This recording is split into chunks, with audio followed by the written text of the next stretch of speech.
Hey everybody, good evening, and thank you for tuning into the Slant. Tonight, we're going to be talking about Ohio State versus Michigan, 49ers versus Seahawks, which happened on Thanksgiving, and Jaguars versus Texans, which happened today on November 26, 2023. This is the first ever episode of the Slant. Today, I'm looking to spend about 10 minutes working out some difficulties. Looking forward to this show. My plan is to talk sports on here, whether that be football, basketball, baseball, maybe some hockey. Not really sure yet how I'm working the kinks out, but mainly want to talk about football on here and some basketball and baseball because those are what I'm passionate about. So, Ohio State versus Michigan. What a game that was. Rivalry weekend for college football. Michigan has beaten Ohio State for the third straight year in a row. 30-24 was the final score at Michigan Stadium in Ann Arbor, Michigan. Ohio State looked defeated most of the game, kind of up until after halftime, I would say. And by defeated, I mean they didn't necessarily play poorly, but there just seemed to be a lack of intensity from Ryan Day's team. And honestly, what a great story for Michigan. I know college football fans hate Michigan and Jim Harbaugh specifically. Me being a 49ers fan, I love Jim Harbaugh, obviously because he coached the 49ers back in the 2011, 2012, 2013 also, I believe, or maybe he anyways, not important, but I like Jim Harbaugh. I think he's a good coach. I would love to see Michigan win it all this year. Probably unlikely, but would be awesome to see that. If they had any chance at winning it all, I think this is their best year, well put together team, I would say.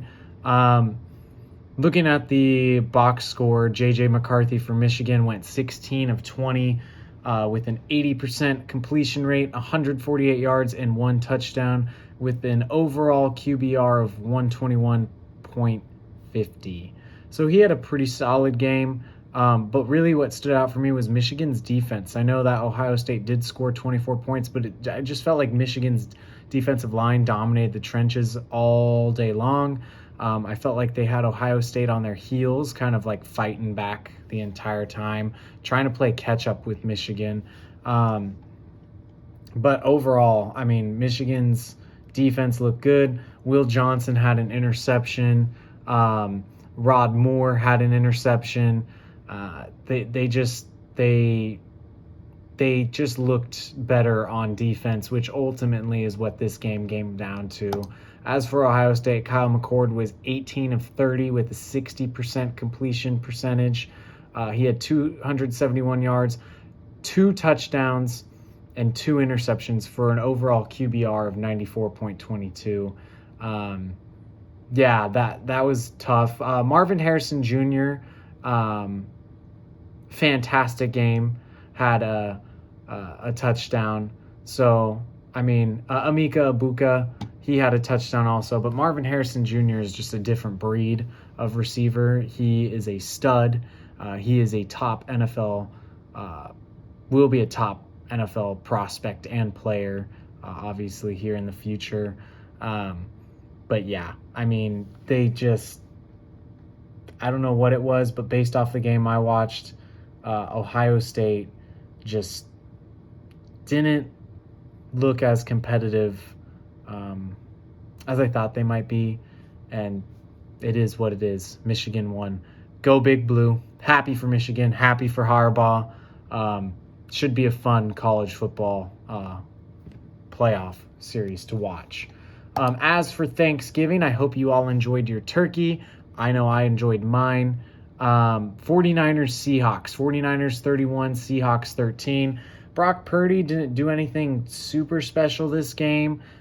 He was 21 of 30 for a 70% completion percentage, 209 yards, 1 touchdown, 1 interception, and an overall QBR of 93.28. He came off that hot game where he threw for like 333 yards and 3 touchdowns in that win the Sunday before. But, I mean, overall, the Niners took care of business. Christian McCaffrey had 2 rushing touchdowns on 19 attempts for 114 yards with an average of 6 yards per carry. And Deebo Samuel on 4 attempts for a total of 15 yards had 1 rushing touchdown also. And then Brandon Ayuk, who's been hot for the Niners, had 2 receptions for 50 yards and 1 touchdown. So the Niners are rolling. They do face the Eagles this next Sunday. Personally, as a Niners fan, I think they're going to get smacked by the Eagles, unfortunately. The Eagles just look like a different team after watching today when they played the Bills, seeing how clutch Jalen Hurts was to win that game for them. I don't see the Niners beating the Eagles in this game that's coming up at Levi Stadium, but I do see the Niners potentially beating the Eagles in the playoffs. In fact, I think the Eagles will beat the Niners and then lose to the Cowboys their next game and kind of be caught off guard with that. But aside from that, the Seahawks didn't look very good. Geno Smith was 18 of 27 for 180 yards and an interception. I think Pete Carroll's a great coach. I honestly don't think the Seahawks have a lot of talent, and he's made the Seahawks into a competitive team.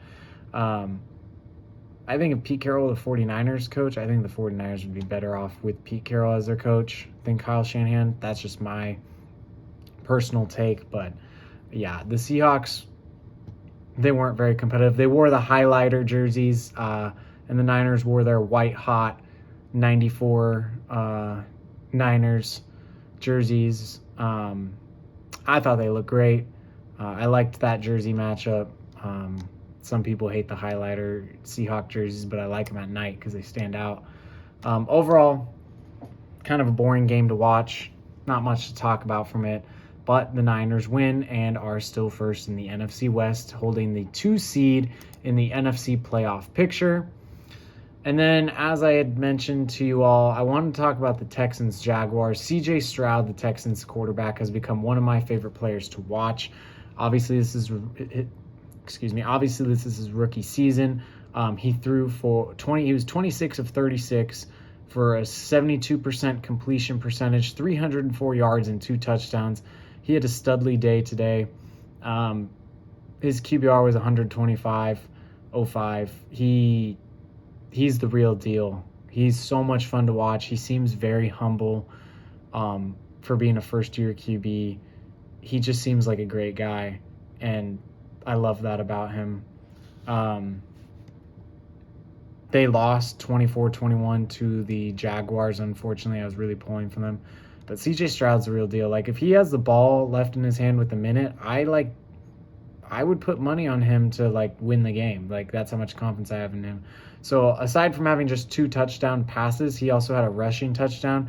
And Tank Dell, who is also a stud, Tank Dell had a receiving touchdown from C.J. Stroud. Tank Dell and C.J. Stroud are a great young duo. They're so much fun to watch. I really like the Texans team. They're wearing their all-red uniforms today with their red helmets. Looks super sweet. Texans fans, you should be excited. You have your future. So what? You don't make the playoffs this year. You have D'Amico Ryans, the 49ers former defensive coordinator. Great coach. You have your quarterback of the future. You got the young receiver Tank Dell. I mean, you got a pretty decent young defense. There's a lot good going for you. Matt Amendola, man, just missed that field goal where it hit off the crossbar and bounced out to tie up the game. I mean, you guys got a lot going for you. I would be super excited to be a Texans fan right now. I'm not really excited about my 49ers. They're good, but there's a spark almost missing, I feel like, personally, when I watch them. I don't get as excited, but I get really excited watching the Texans. They're just fun to watch. I don't know what it is. So Texans fans, You have it good. Be excited. I see good things coming in your future after the disaster and fiasco with Deshaun Watson and everything that's happened with that. You guys really dodged a bullet there, getting him over to the Cleveland Browns. So good on you. Love the Texans. Can't wait to see how the rest of their season finishes out. But with that being said, that's all I have for you guys tonight. I really hope you enjoyed what I had to share tonight. This is obviously my first one. If you like it, please subscribe to the channel, The Slant. Tell your friends, family about it. Just some heads up, hoping to have my dad come on the show for like a Friday preview and do picks, over-unders for the teams he thinks are going to do well during the weekend. He's usually pretty good at it, but I like to get him on camera and then make fun of him if his picks go bad. As for basketball, probably get my little brother on, Brent, Basketball Brent. Really smart when it comes to basketball. Might even be able to give some pointers on here, coaching pointers.